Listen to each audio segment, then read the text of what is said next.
അതിൻ്റെ അടുത്തൊരു ഒരു ഒരു ഘട്ടത്തിലേക്ക് നമ്മളൊന്ന് കയറുക. എന്നാലും അതിൻ്റെ നിങ്ങൾക്ക് മനസ്സിലാകാൻ വേണ്ടി ഉള്ള ഒരു ഭാഗമാണ് ഇന്ന് ഞാൻ എടുത്തു പോകുന്നത്. അതിൻ്റെ ദൈവത്തെ ഉദ്ദേശിച്ചിരിക്കുന്നുള്ളതിനെ കുറിച്ച് അത് പതുക്കെ പതുക്കെ നമുക്ക് മനസ്സിലായി വരത്തുള്ളൂ. എനിക്ക് പോലും എല്ലാ കാര്യങ്ങളും ബോധ്യമല്ല. എങ്കിലും ദൈവം ഇടപെട്ടുകൊണ്ടിരിക്കുന്ന ഒരു ദൈവവചന ഭാഗം ഞാൻ കഴിഞ്ഞ ദിവസം പറഞ്ഞു. മച്യൂരിറ്റിയെ കുറിച്ച് ഞാൻ പറഞ്ഞു. അതിനകത്ത് നമ്മൾ വളരുന്ന കാര്യത്തെക്കുറിച്ചൊക്കെ പറഞ്ഞു തുടങ്ങി. അതിൻ്റെ അടുത്തൊരു ഭാഗം അന്ന് പറഞ്ഞപ്പോൾ നമ്മൾ പറഞ്ഞു, ശിശുവായിരുന്നപ്പോൾ ശിശുവിനെ പോലെ ചിന്തിച്ചു, ശിശുവിനെ പോലെ സംസാരിച്ചു. മുതിർന്ന ശേഷമോ ശിശുവിനുള്ളത് വിട്ട് കളഞ്ഞു.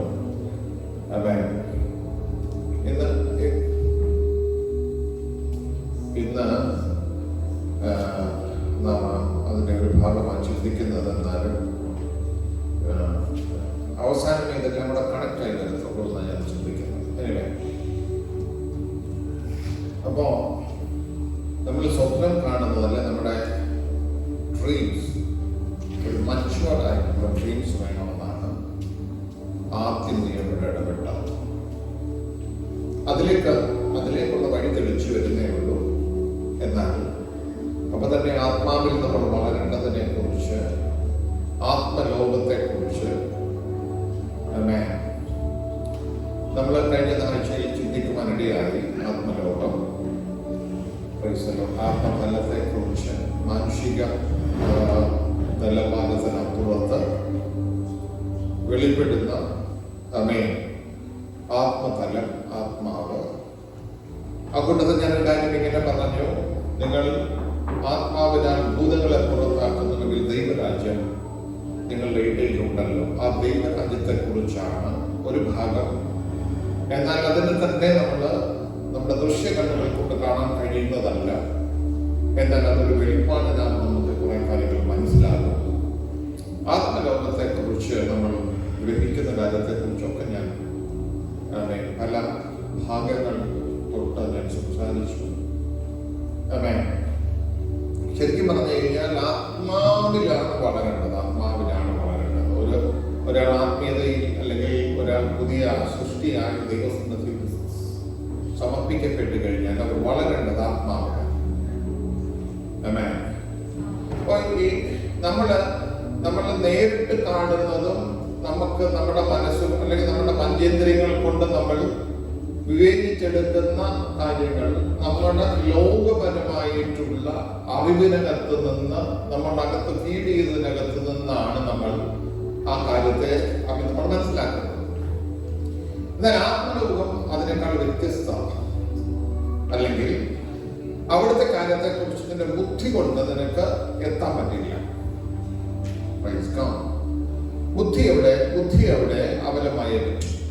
ഇത് പറയുമ്പോൾ പെട്ടെന്ന് നിങ്ങൾ ചിന്തിക്കുന്നത് ഒത്തിരി ഗൗരവമുള്ള കാര്യമാണ്. കാരണം അതാണ് നമ്മുടെ ആത്മീയതയ്ക്ക് വേണ്ടത്. അതുകൊണ്ടാണ് ഞാൻ ഇതിലേക്ക് പോകുന്നത്. എന്നാൽ സിമ്പിളായിട്ട് തന്നെ നിങ്ങൾക്ക് മനസ്സിലാകുന്ന രീതിയിൽ തന്നെ സംസാരിച്ച് പോകണം എന്നാണ് ഞാൻ ആഗ്രഹിക്കുന്നത്. പൗലോസ് നമ്മൾ കൺഫർമേഷന്റെ സമയത്ത് പറയുന്നൊരു കാര്യമുണ്ട്. പൗലോസ് പറഞ്ഞൊരു വാക്കുണ്ട്, ഞാൻ കർത്താവിൽ നിന്ന് പ്രാപിക്കുകയും. ശരിക്കും പറഞ്ഞാൽ ദൈവത്തിങ്കിൽ നിന്ന് വേണം ഇത് പ്രാപിക്കാൻ. നമ്മുടെ അകത്തത് കിട്ടേണ്ടത് ദൈവത്തിങ്കിൽ നിന്ന് കിട്ടും. ആത്മലോകത്തെ കുറിച്ച് അത് നിങ്ങൾക്ക് മനസ്സിലാക്കാൻ വേണ്ടി ഒന്ന് രണ്ട് ഉദാഹരണങ്ങളിലേക്ക് ഞാൻ കയറുന്നത്. അത് മാത്രമായിരിക്കും ഇന്ന് ചിന്തിക്കാൻ പറ്റുന്നത് ഞാൻ വിചാരിക്കുകയാണ്. യേശു ജനിച്ചു കഴിഞ്ഞിട്ട് യേശു ആ പട്ടണത്തിൽ ജീവിക്കുമ്പോൾ കണ്ടവരെല്ലാം പറഞ്ഞു, ഇവൻ തച്ചന്റെ മകനല്ലയോ, തച്ചന്റെ മകനല്ല. വേറൊരു കൂട്ടർ പറഞ്ഞത്, യാക്കോബ് യോസേഫ് മുതലായ സഹോദരങ്ങൾ നമ്മുടെ കൂടെ ഇല്ലയോ, ഇവനെ കൊണ്ട് എന്തോ ചെയ്യാൻ കഴിയും. അപ്പൊ ദൃശ്യ കണ്ണുകൾക്ക് കണ്ടാൽ അല്ലെങ്കിൽ ലോക പരിചയം അനുസരിച്ചാല് ആ നാട്ടു നടപ്പനുസരിച്ച് അങ്ങനെയൊക്കെ ചിന്തിച്ചാൽ യേശുവിനെ കുറിച്ച് കിട്ടുന്ന റിപ്പോർട്ടാണ് എന്ത് തച്ചന്റെ.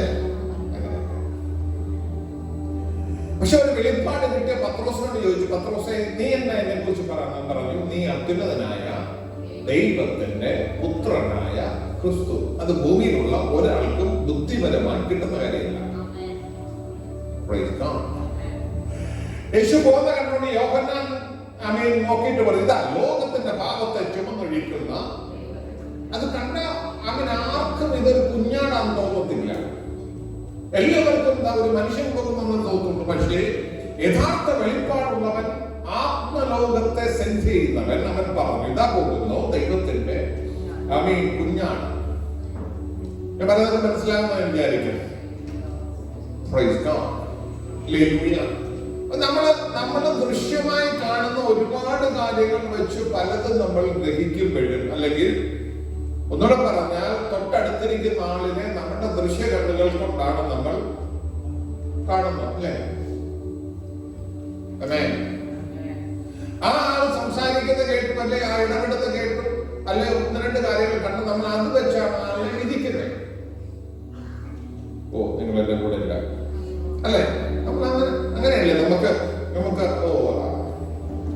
ഓരോരുത്തരെ കുറിച്ച് നമ്മുടെ അകത്തൊരു അഭിപ്രായം വരുന്നത് എങ്ങനെ? നമ്മുടെ കണ്ടതും കേട്ടതും വെച്ചല്ലേ നമ്മുടെ അകത്തൊരു അഭിപ്രായം വരുന്നത്. പക്ഷേ പൗലോസ് പറയുന്ന ഒരു വാക്യമുണ്ട്. നമുക്ക് ആ വാക്യം ഒന്ന് വായിക്കാം. വായിക്കുമ്പോഴേ ഞാൻ പറയുന്നതിനെ കുറിച്ച് നിങ്ങൾക്ക് കുറച്ചുകൂടെ മനസ്സിലാക്കുന്നു. 2 Corinthians chapter 5 verse 16. 2 Corinthians 5 അധ്യായം 16 വാക്യം.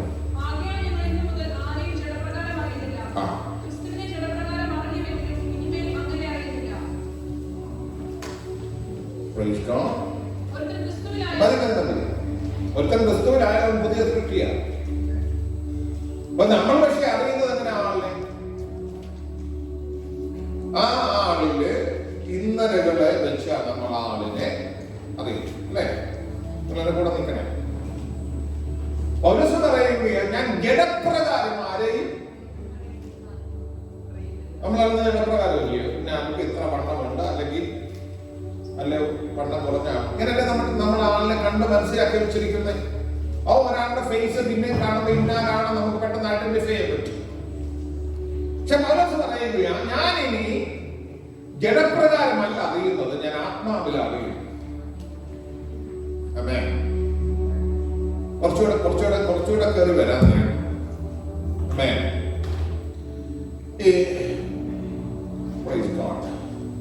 മോശ എന്ന് പറയുന്ന ഒരാളെ നമുക്കറിയാവുന്ന കഴിഞ്ഞ മെസ്സിൽ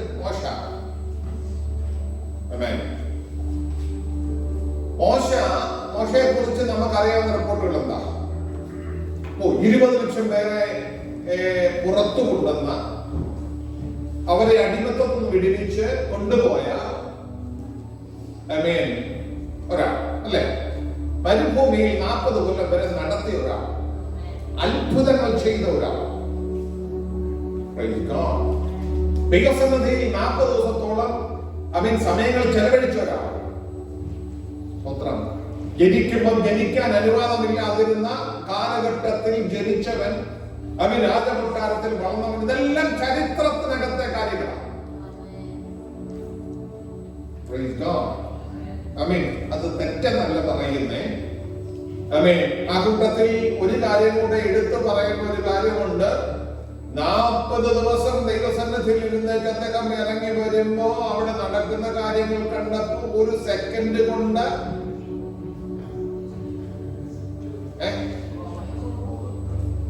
കോപിച്ചു. ദൈവം കൊടുത്തത് പോലും, ദൈവം എഴുതി കൊടുത്തത് പോലും കഴിയുന്ന ഉടച്ചു.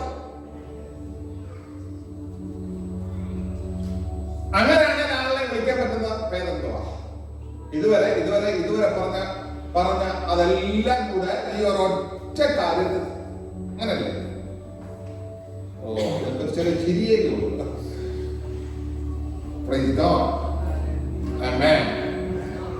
നമ്മളെല്ലാവരും ഈ രീതിയിലെ കാര്യങ്ങൾ അപഗ്രഥിച്ചു വരുമ്പോൾ നമ്മൾ മോശയെ നോക്കുന്നുടനെ ഭയങ്കര കോപിഷ്ഠനായ ഒരു മനുഷ്യനാണ്.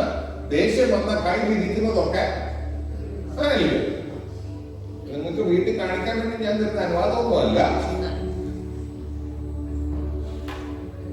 ആമേൻ, ആമേൻ.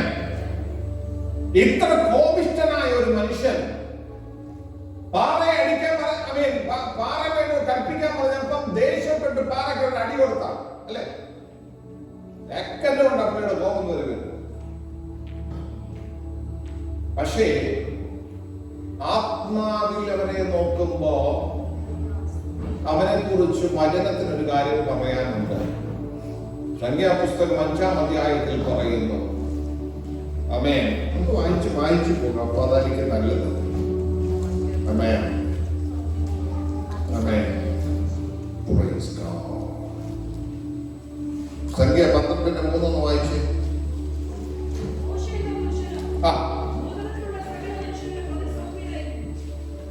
മോശ എന്ന പുരുഷനോ, ദൈവം പറയുന്ന കാര്യം നിങ്ങൾ വായിച്ച. മോശ എന്ന പുരുഷനോ, കേട്ടോ കേട്ടോ കേട്ടോ, നമ്മളെന്താ വിളിച്ച പുള്ളിയെ? ഒരു കാര്യം കൈ കൊടുക്കാൻ പറ്റത്തില്ല. ആ സെക്കൻഡിൽ എടുത്ത് ഉടയ്ക്കും അവൻ ദേഷ്യം വരുമ്പോ. ഇതാ നമ്മൾ വിളിക്കുന്നേ. പക്ഷെ ആത്മാവിൽ ഒരുത്തിനെ ശ്രദ്ധിച്ചപ്പോ തമ്പുരാൻ പറയാനുള്ള ഒരു കാര്യമുണ്ട്.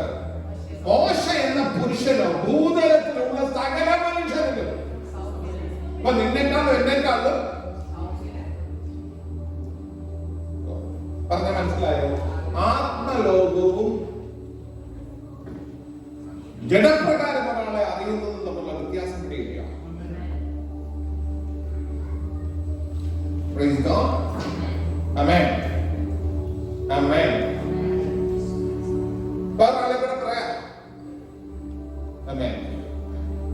യാക്കോബ്, നമ്മളെന്താ വിളിക്കുന്നത്? യാക്കോബ് എന്ന് പറയുമ്പോഴേക്കും വിളിക്കുന്ന പേരെന്താ? പൂവായി.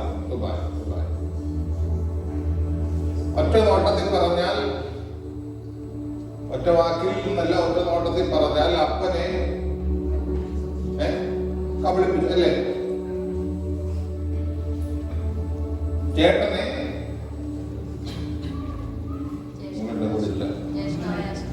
ചതിച്ച് ന്യായമായിട്ടല്ലേ ഇത് കൊടുത്തു. വിശന്നിരിക്കുമ്പോ ആഹാരം കാണിച്ച് അവനെ പീഡിച്ച്, ഇതെല്ലാം നമുക്ക് യാക്കോബിനെ കുറിച്ച് അറിയാം. ഈ യാക്കോബ്, ആമേൻ, നമ്മുടെ മുമ്പിൽ ഒരു കുഴപ്പക്കാരൻ. ഞാൻ പഴയ ദിനത്തിലെ കുഴപ്പക്കാരനെ കൊണ്ടുവരികയല്ല, നിങ്ങൾ എന്റെ കൂടെ നിന്ന് വരാൻ വേണ്ടി മാത്രമാണ്. ആമേൻ. ഇവൻ ഇവിടെ ഓടിപ്പോകുമ്പോ നമ്മുടെ എന്നാ പറഞ്ഞ അവനെ കുറിച്ചുള്ള വിവേചനം അനുസരിച്ച് യാക്കോബേ, നീ ദൈവത്തെ വിട്ട്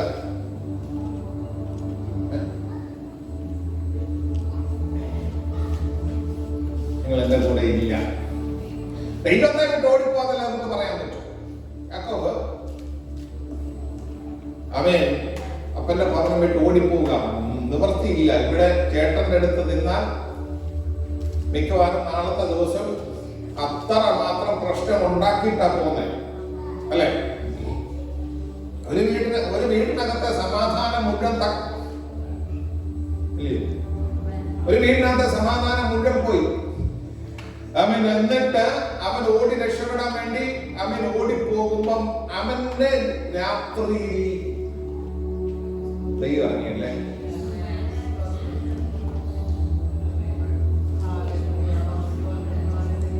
നമ്മൾ കണ്ടതാണോ യാക്കോബ്?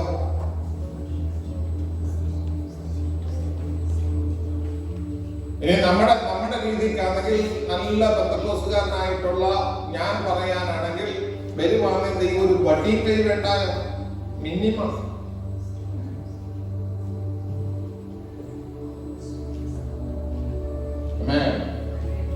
അവൻ കണ്ട ദർശനം സ്വർഗം തുറന്നിരിക്കുന്നതാണ്.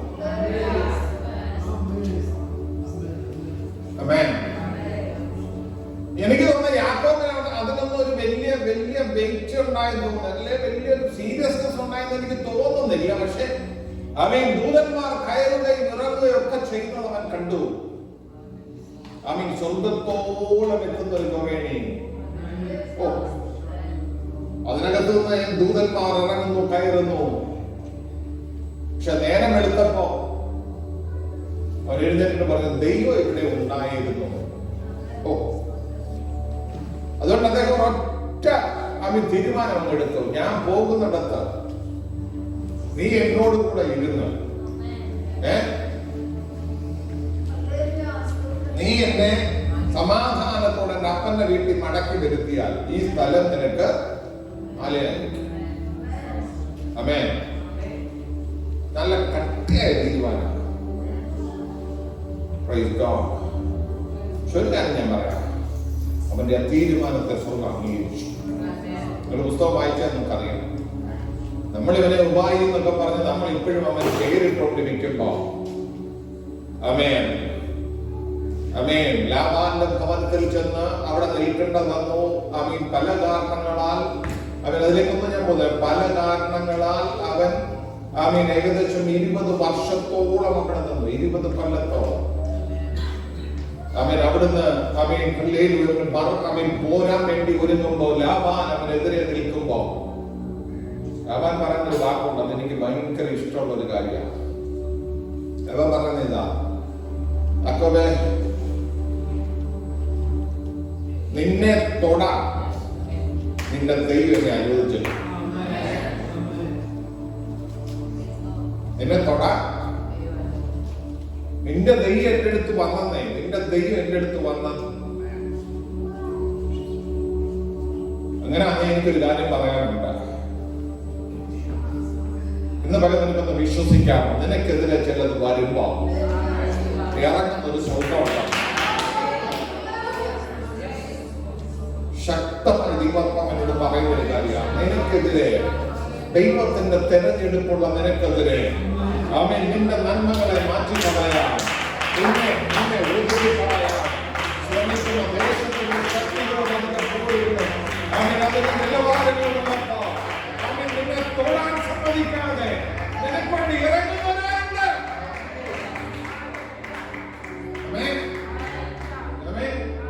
യാക്കോബ് അതിനെ കുറിച്ച് പറയുന്ന ഒരു വാക്കുണ്ട്, എങ്ങനെയാണെന്നറിയാം. ഞാൻ ഓരോ ഭാഗം വേദപുസ്തകം എടുത്ത് പറയുന്നില്ല. അവൻ പറയുന്ന ഒരു കാര്യമുണ്ട്, ഇസഹാക്കിന്റെ ഭയമായവൻ എനിക്ക് വേണ്ടി ഇറങ്ങിയില്ലായിരുന്നെങ്കിൽ. അവിടെ എന്റെ അകത്ത് തന്നെ അപ്പന്റെ ദൈവത്തെ അവന് നല്ല ബോധ്യമുണ്ടെന്നേ. അവൻ അപ്പന്റെ ദൈവത്തെ അവൻ അറിയാം. അപ്പന്റെ ദൈവത്തെ, ഇസഹാക്കിന്റെ ഭയമായവൻ എനിക്ക് വേണ്ടി ഇറങ്ങിയില്ലായിരുന്നെങ്കിൽ അവൻ എന്നെ വെറുതെ അയക്കുമായിരുന്നു. അവൻ പലയിടത്തും നീ അധ്വാനിച്ചിട്ടും അവൻ വേണ്ട വിധത്തിൽ നന്മ അവൻ നിന്റെ കയ്യിൽ കിട്ടാതെ വിടോ അവൻ എന്നൊന്ന് ചിന്തിക്കണ്ട. അവൻ നിനക്ക് വേണ്ടി ഇടപെടുന്ന ഒരു സ്വർഗമുണ്ടെന്ന് ഈ പകൽക്കാലം വിശ്വസിക്കാൻ കഴിയുമെങ്കിൽ അവൻ വിശ്വസിച്ചു. അവൻ നിനക്ക് വേണ്ടി പ്രവർത്തിക്കുന്ന ഒരു ദൈവമുണ്ടെന്ന്, നിനക്ക് വേണ്ടി ഇടപെടുന്ന ഒരു സ്വർഗമുണ്ടെന്ന് അവൻ വിശ്വസിക്കാൻ അവൻ ദൈവത്തിലേക്ക് നിൽക്കുന്നു.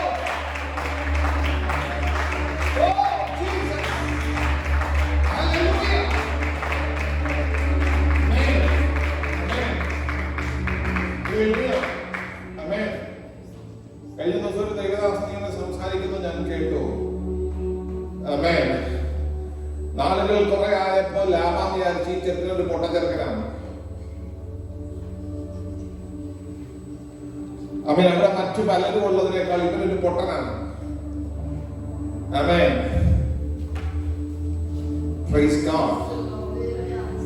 Hallelujah. Hallelujah.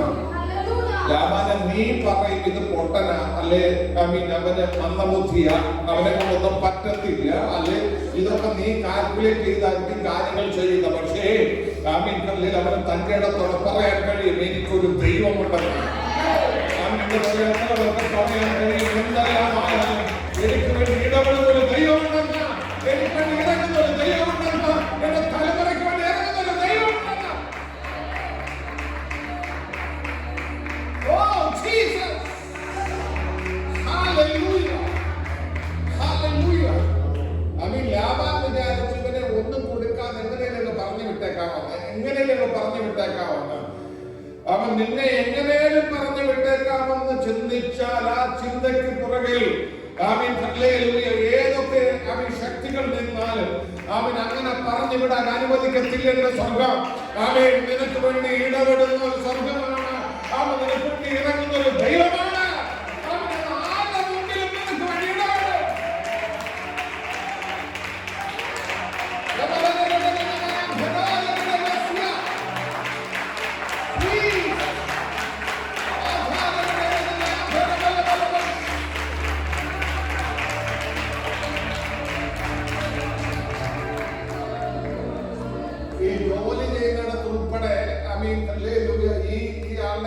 കഴിവില്ലെന്നൊക്കെ മറ്റുള്ളവർ പറഞ്ഞാലും അവർ ചിന്തിച്ചാലും നീ ചിന്തിക്കേണ്ട ആവശ്യമില്ല. കാരണം നിനക്ക് തന്റെ ഇടത്തോടെ പറയാം, മറ്റുള്ളവരെ പോലെ അല്ല, എനിക്കൊരു ദൈവമുണ്ട്, എനിക്കൊരു ദൈവമുണ്ട്, എനിക്കൊരു ഇടപെടാം, എനിക്കൊരു ദൈവമുണ്ട്, എനിക്കൊരു പ്രവർത്തിക്കുന്ന ഒരു ദൈവമുണ്ട്.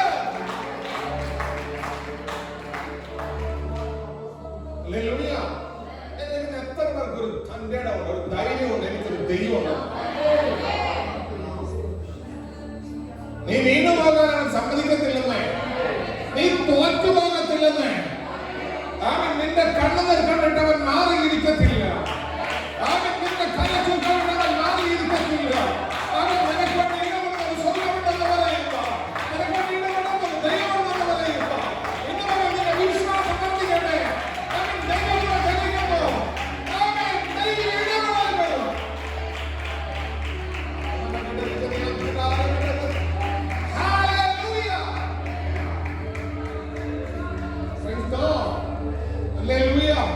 ലോകം വിധി എഴുതുന്നിരിക്കും നിന്നെ കുറിച്ച് കണ്ടിട്ടുമില്ല. അവൻ കഴിവൊന്നുമില്ലല്ലോ, അവൻ വെറും കഴിവ് കെട്ടൊന്നാണല്ലോ എന്നൊക്കെ ലോകം ചിലപ്പോൾ വിധി എഴുതുന്നിരിക്കും. പക്ഷെ നിന്നെ ബോധിച്ച ഒരുവൻ, നിന്നെ തെരഞ്ഞെടുത്ത ഒരുവൻ, അവൻ പകർന്നു പോകാൻ അനുവദിക്കാതെ നിന്നെ കണ്ണുനീർക്ക് മറുപടി തരുന്ന, അവൻ നിന്റെ അനുഭവങ്ങൾക്ക് മറുപടി തരുന്ന ഒരു ദൈവമുണ്ട്. ഈടവന്റെ മണ്ഡലങ്ങളെ തിരിച്ചറിഞ്ഞ് ഈടവനാ എന്റെ സ്വർഗത്തിന് കഴിയുമെന്ന് ഇന്ന് നിനക്ക് വിശ്വസിക്കാൻ കഴിയുമോ? അവൻ നിനക്ക് വേണ്ടി ഭൂമിയിൽ സംസാരിച്ചില്ലല്ലോ, നിനക്ക് വേണ്ടി ആരും വാദിച്ചില്ലല്ലോ, അവൻ നിനക്ക് വേണ്ടി വാദിക്കാം, നിനക്ക് വേണ്ടി സംസാരിക്കാം, നിനക്ക് വേണ്ടി ഇടപെടാം. ഒരു സ്വർഗമുണ്ട്.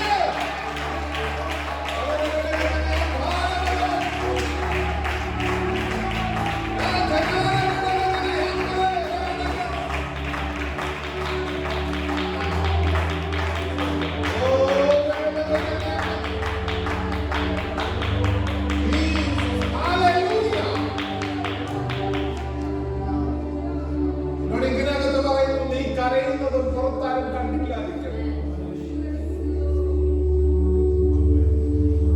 നിന്റെ കണ്ണ് നിറഞ്ഞൊഴിക്കുന്നത് പുറത്താരും കണ്ടില്ല.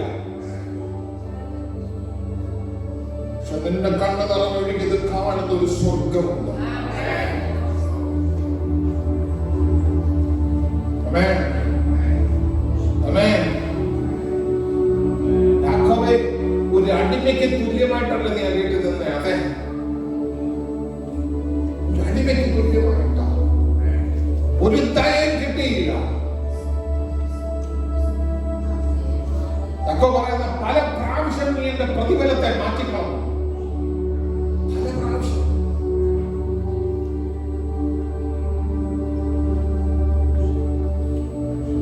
പക്ഷെ ഒരു ദിവസം അവർ പറഞ്ഞു, ഇനി തൊട്ട് പുള്ളിയുള്ളതൊക്കെ ജനിക്കുന്നതല്ല എനിക്കാണ്, എടുത്തോ പുള്ളിയുള്ളത്. അന്ന് പോലും പുള്ളിയുള്ളത് ജനിച്ചോളതല്ല.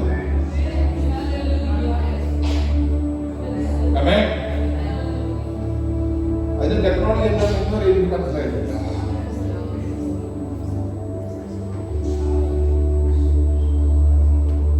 പക്ഷെ ഒരുവരുടെ സൈഡിൽ ഇറങ്ങിയാൽ അവന്റെ ഫേവറുടെ എന്റെ പേര് മാറുന്നതിന്റെ ഉപായി എന്നുള്ള പേരൊക്കെ നാട്ടുകാർ വിളിച്ചോട്ടെ. ദൂതൻ വന്നിട്ട് പറയും, നിന്നെ ഞാൻ ഇനി ഇസ്രായേൽ എന്ന് വിളിക്കും. ഇസ്രായേൽ എന്ന് വിളിക്കപ്പെടുക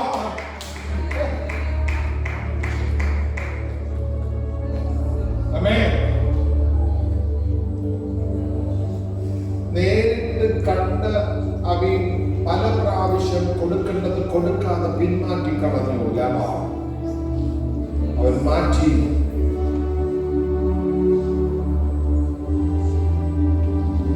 പത്ത് പ്രാവശ്യം അവന്റെ പ്രതിഫലത്തെ മാറ്റിക്കണം. ഒരു പ്രാവശ്യം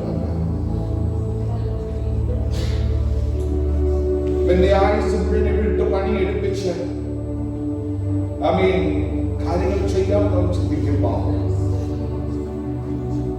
പണ്ടത്തെ തീരുമാനത്തെ ഓർക്കുന്നൊരു ദൈവമുണ്ട്. നീ ഇവിടെ കൊണ്ട് അവസാനിക്കാനല്ല, ഇവിടെ കൊണ്ട് അവസാനിക്കാനല്ല. ദൈവം വെളിപ്പെട്ടിട്ട് ഞാൻ ബഥേലിന്റെ ദൈവമാ, നിനക്ക് ഞാൻ രാത്രിയിൽ വെളിപ്പെട്ട ഒരു സ്ഥലമുണ്ട്. നീ എന്നോട് ഉടമ്പടി ചെയ്ത ഒരു സ്ഥലമുണ്ട്. രാത്രിയിൽ വെളിപ്പെട്ട ഒരു സ്ഥലമുണ്ട്. ബഥേലിന്റെ ദൈവമാണ്. എന്നെ ഞാൻ മടക്കി കൊണ്ടുപോകും. ചുമ്മാതൊന്നുമല്ല, നീനൊക്കെ ചെയ്തതിന്റെ മുഴുവൻ പ്രതിഫലത്തോടെ കൊണ്ടുപോകും.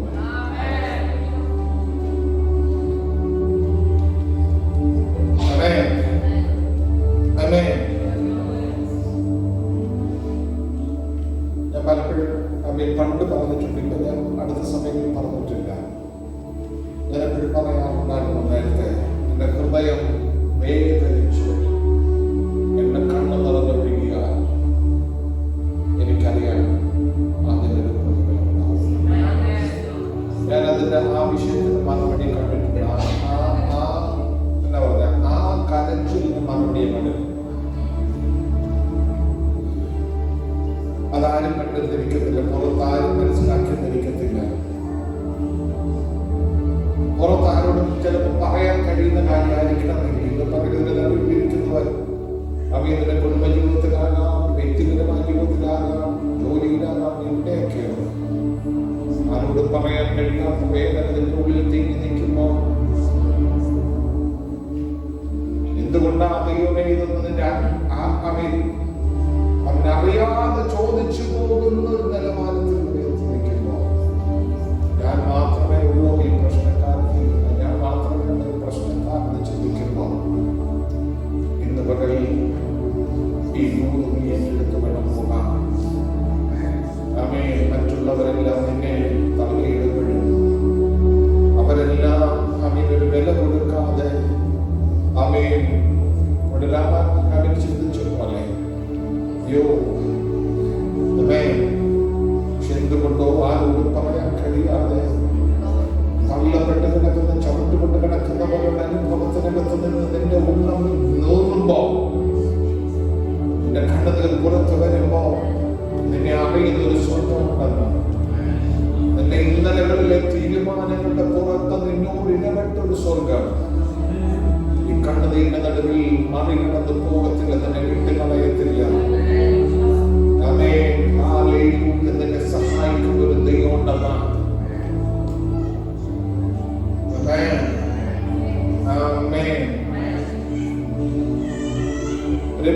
ദൈവകൃപ ഇവിടെ ചലിക്കുന്നത് എനിക്ക് നന്നായിട്ട് അറിയാം.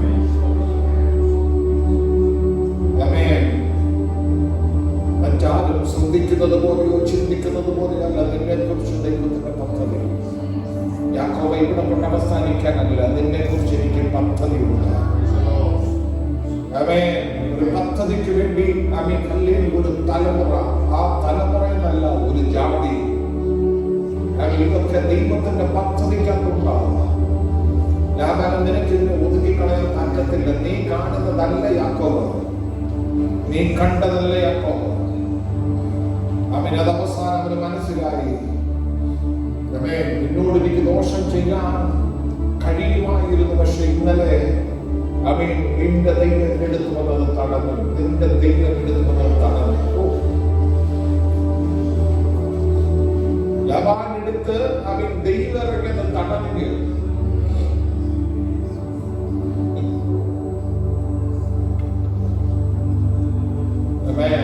എന്റെ പിതാവിന്റെ ദൈവമായി അബ്രഹാമിന്റെ ദൈവം, ഇസ്ഹാക്കിന്റെ ഭാര്യമായവൻ എനിക്കില്ലാതിരുന്നത് നീ ഇപ്പോൾ എന്നെ ലാബാനോട് പറയുന്നതാണ്, നീ ഇപ്പോൾ എന്നെ വെറുതെ അയച്ചുകളയുമായിരുന്നു.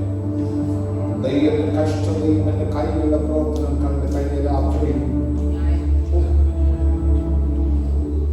ദൈവരംഗത്തിനെ കുറിച്ച് യാക്കോബ് പറയുന്നേ ഉള്ളൂ. കഴിഞ്ഞ രാത്രി എനിക്ക് വേണ്ടി അവൻ ന്യായം വിധിച്ചു. നിനക്ക് വേണ്ടി ഒരു ന്യായവിധി ഇന്ന് ഈ പ്രശ്നത്തിനകത്ത് ദൈവം ചെയ്യുമെന്ന്.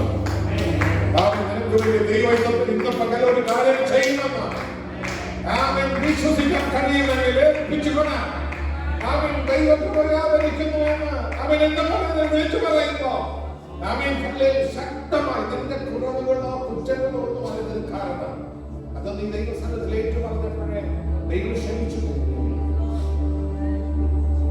പക്ഷെ നിന്റെ മേലെ തെരഞ്ഞെടുപ്പ് വലുതായതുകൊണ്ട് അതിലെത്തിക്കാതിരിക്കാൻ പലതും പുറകോട്ട് പിടിച്ചാലും ഇന്ന് പകൽ ഞാൻ തന്റെ ഇടത്തോടെ പറയാം, തെരഞ്ഞെടുത്തവൻ ദൈവമായതുകൊണ്ട് അവൻ ആക്കി വെച്ചിരിക്കുന്ന പോസ്റ്റ് ചെയ്തിരിക്കുന്ന ദൈവമായിരിക്കുന്നത് കൊണ്ട് അവൻ അവന്റെ കൈനെ പിടിച്ചു പറിക്കാനോ മാറ്റിക്കളയാനോ ആർക്കും കഴിയത്തില്ല.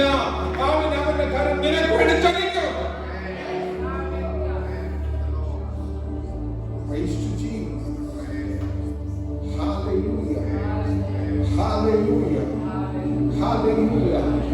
ഈ പകൽക്കാലം ദൈവസന്നിധിയിൽ ആയിരിക്കുമ്പോൾ ഉള്ളതിന്റെ ഉള്ളിൽ നിനക്കൊരു ബോധ്യം ഉണ്ടാകുമോ എന്ന് എന്റെ പ്രശ്നങ്ങൾക്ക് പരിഹാരമായി സ്വർഗമിറങ്ങുന്ന സമയങ്ങളായിരിക്കും. സ്വർഗമിറങ്ങുന്ന സമയങ്ങളായിരിക്കും. Praise God. Hallelujah. പുതിയ നിയമത്തിലേക്ക് വരുമ്പോ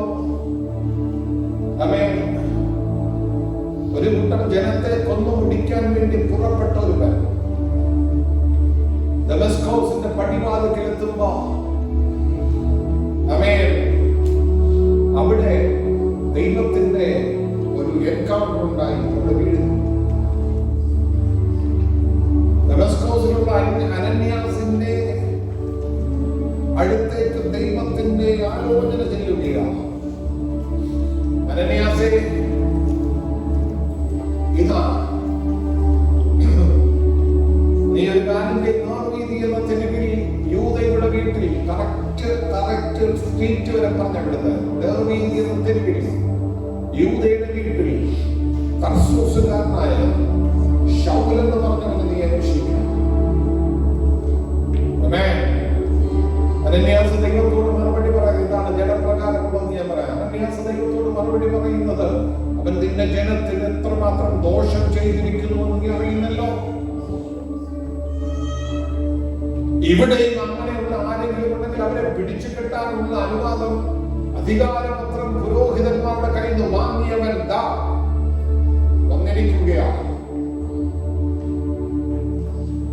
ദൈവം പറയുന്ന മറുപടി എന്നറിയാം. അനന്യാസേ, നീ പോക. അനന്യാസ് എന്ന് പറഞ്ഞ ഒരുവൻ അകത്തു വന്ന് നീ കാഴ്ച പ്രാപിക്കേണ്ടതിന് നിന്റെ മേൽ കൈവെക്കുന്നത് അവൻ കണ്ടിരിക്കുന്നു.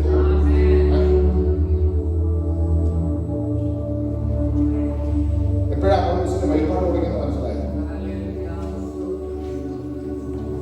ദൈവിക സ്പർശനമുണ്ടായി മുറിക്കകത്ത് കയറി 3 ദിവസം തിന്നുകയോ കുടിക്കുകയോ ചെയ്യാൻ കഴിയാതെ കണ്ണ് കാണാതെ, ഒന്ന് ആലോചിച്ചോട്ടെ, കണ്ണ് കാണാൻ കഴിയാതെ ഒരു അരമണിക്കൂർ ഇരിക്കാം. കണ്ണടച്ചൊരു അരമണിക്കൂർ ഇരിക്കാം. 3 ദിവസമായി തിന്നുന്നില്ല, കുടിക്കുന്നില്ല, കാണുന്നില്ല.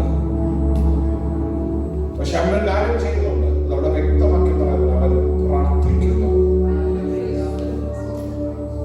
3 ദിവസം പ്രാർത്ഥിച്ചുകൊണ്ടിരിക്കുക. ഞാൻ വിചാരിക്കാം പൗലോസ് എന്തായിരിക്കും പ്രാർത്ഥിച്ചത്? അവന് ന്യായപ്രമാണമൊക്കെ നല്ലപോലെ അറിയാം. അതിനകത്തെ യേശുവിനെ അവൻ അറിയാം. തട്ട് കിട്ടിയപ്പോൾ മനസ്സിലായി ആ യേശു തന്നെയാണ് ഇതവൾ. അന്നേരം അവൻ പ്രാർത്ഥിക്കുന്നത് അങ്ങനെയെങ്കിൽ അതിന് വേണ്ട കാര്യങ്ങളെ കുറിച്ചായിരിക്കാം പ്രാർത്ഥിക്കുന്നത്. അവിടെ അത് എഴുതിയിട്ടില്ല. പക്ഷെ അവന്റെ പ്രാർത്ഥനയിൽ ഒരു കാര്യം കണ്ടു. അനന്യാസ് എന്ന് പറഞ്ഞ ഒരുവൻ അകത്ത് വന്ന് എഴുതിയോണ്ട അകത്ത് വന്ന് അവന്റെ മേൽ കൈ വെക്കുന്നത് അവൻ കണ്ടു.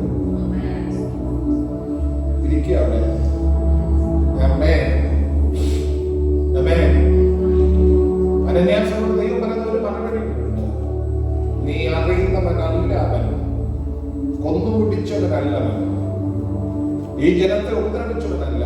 അവൻ എന്റെ നാമം ജാതികൾക്കും രാജാക്കന്മാർക്കും ഇസ്രായേൽ ജനത്തിന് മുൻപാകെ വെളിപ്പെടുത്തുവാൻ വഹിപ്പാൻ ഞാൻ തെരഞ്ഞെടുത്തിരിക്കുന്ന ഒരു പാത്രമാണ്.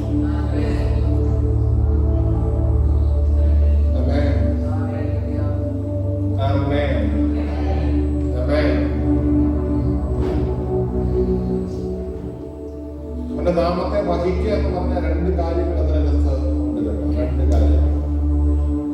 ഒന്ന്, പഴയ നിയമത്തിൽ പറഞ്ഞ എന്റെ നാമം വെറുതെ എടുക്കരുത്. പുതിയ നിയമത്തിൽ വന്നപ്പോഴത്തേക്ക് പറഞ്ഞു നിങ്ങൾ എന്തെങ്കിലും ചോദിക്കാതെ എന്റെ നാമത്തിൽ വേണം ചോദിക്കാൻ. പ്രാർത്ഥിക്കുമ്പോൾ അവസാനം ഒന്നും നമ്മൾ നിർത്തുന്നില്ല, യേശുവിന്റെ നാമത്തിൽ ചോദിക്കും. എന്തിനാ പറഞ്ഞത്? അവന്റെ നാമത്തിൽ ചോദിച്ചതിനെ പറ്റൂ എന്ന് പറഞ്ഞിട്ടുണ്ട്. അപ്പൊ പഴയ നിയമത്തിലുള്ളവർക്ക് ആർക്കും നാമം ഉപയോഗിക്കാൻ അനുവാദം കൊടുക്കാതെ ഇരുന്നപ്പോൾ നാമം ഉപയോഗിക്കാൻ നമുക്ക് അനുവാദം കിട്ടും. അത് തന്നെയാണ് പൗലോസിന്റെ കാര്യത്തിൽ. ആ നാമത്തെ ഉപയോഗിക്കാൻ അനുവാദം കിട്ടും. ആ നാമം നമ്മൾ പറയുന്ന പോലെ ചുമ്മാ ഇങ്ങനെ പറഞ്ഞുകൊണ്ടിരിക്കുന്ന കാര്യമല്ല. ആ നാമത്തിന് അതിന്റെ പവർ.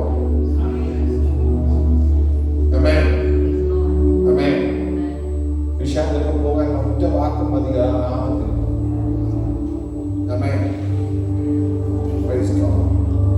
രണ്ട്, അതിനെ വെളിപ്പെടുത്തുവാൻ അവന് അനുവാദം. അതിനെ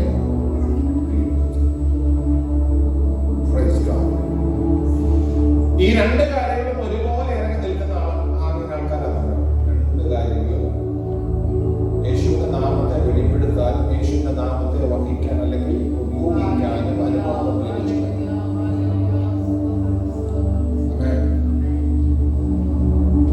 നമ്മൾ ഒരു കാര്യത്തെ ഉപയോഗിക്കും, പ്രാർത്ഥന അവസാനിപ്പിക്കാൻ വേണ്ടി മാത്രം.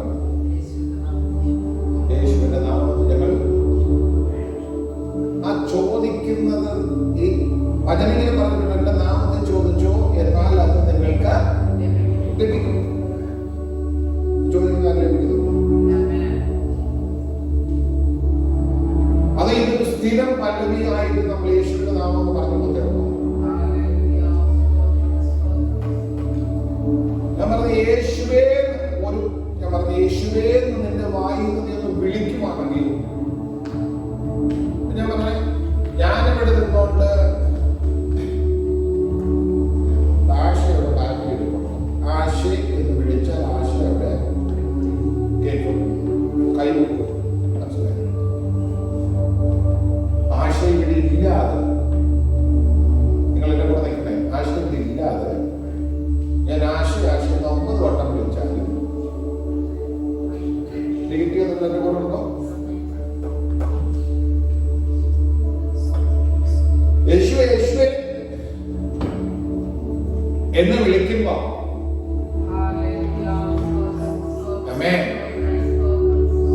ഇവിടെ വചനം കഴിഞ്ഞ ആഴ്ച നമ്മൾ ചിന്തിച്ച ഒരു വാക്യത്തെ കടമെടുക്കുക. എന്നെ നീതിമാൻ വിശ്വാസത്താൽ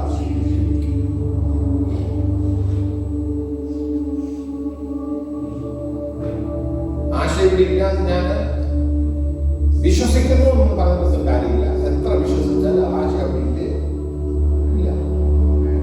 അത് റിയാലിറ്റി. പക്ഷെ വചനം പറഞ്ഞ ദൈവമുണ്ട്. അല്ലെങ്കിൽ 2 3 പേർ കൂടുതൽ നല്ലവർ ഞാൻ ഉണ്ടെന്ന് പറഞ്ഞ എന്റെ യേശു പക്ഷെ ഉണ്ടെന്നുള്ളത് നിങ്ങൾ വിശ്വസിക്കണം. അവൻ എല്ലാ ദിവസവും വിളിക്കുന്നു, എല്ലാ ദിവസവും പ്രാർത്ഥിക്കുന്നു യേശുവിന്റെ നാമത്തിൽ. അങ്ങനെയാണെങ്കിൽ അവൻ ആ വിശ്വാസം അവിടെ വന്നില്ല. ഇവിടെ ഒരാൾ ഉണ്ടെന്ന് ബോധ്യമായി യേശുവിനെ ഒന്ന് വിളിച്ചു നോക്കേ. പറഞ്ഞത് മനസ്സിലായോ? ഒന്നുകൂടെ എടുത്ത് പറഞ്ഞ ആത്മലോകമായിട്ട് ബന്ധമുള്ള ഒരാൾക്ക് യേശുവിടെ നിൽക്കുന്ന അറിയാൻ പറ്റും. അതുകൊണ്ടാണ് അതിലേക്ക് കയറി വരണം എന്ന് പറയുന്നത്. യേശുവിനുണ്ട്. അമേ വചനത്തെ വിശ്വസിച്ചിട്ടെങ്കിലും യേശുവിനെ വിളിക്കാമോ? ഞാൻ പറഞ്ഞ അങ്ങനെയാണെങ്കിൽ ഞാനിപ്പോൾ സുജിനെ എന്ന് വിളിച്ച അദ്ദേഹം എന്നോട്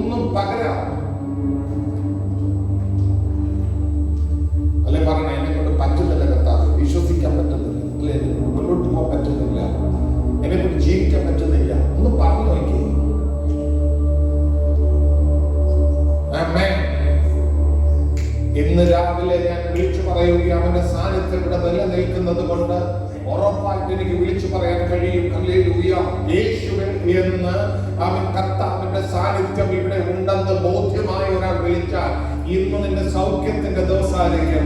അവൻ ഹല്ലേലൂയ, ഇന്ന് നിന്റെ വിടുതലിന്റെ ദിവസമായിരിക്കും. അവൻ പോരാ, അവൻ നിന്റെ ജീവിതത്തിൽ നീ ദൈവത്തോട് ചോദിച്ച പലതും അവൻ കണ്ടില്ലല്ലോ കേട്ടില്ലല്ലോ എന്ന് പറഞ്ഞിരിക്കുമ്പോ അവന്റെ ഉള്ളിൽ വിശ്വാസമായിട്ട് അത് പരിണമിക്കട്ടെ.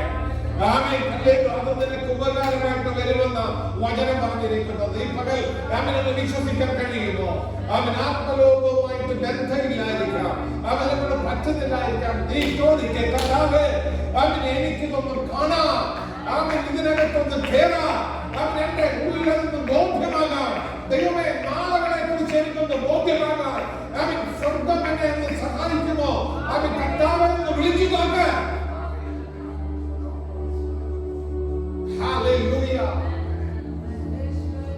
Jesus. അവന്റെ സാന്നിധ്യം നിറഞ്ഞു നിൽക്കുന്ന ഒരു സ്ഥലമായിരുന്നു. ആമേൻ, ഹല്ലേലൂയ. ഞാൻ വന്നതോ നീ വന്നതോ ആമേൻ ഒന്നും എനിക്ക് പറയാനില്ല.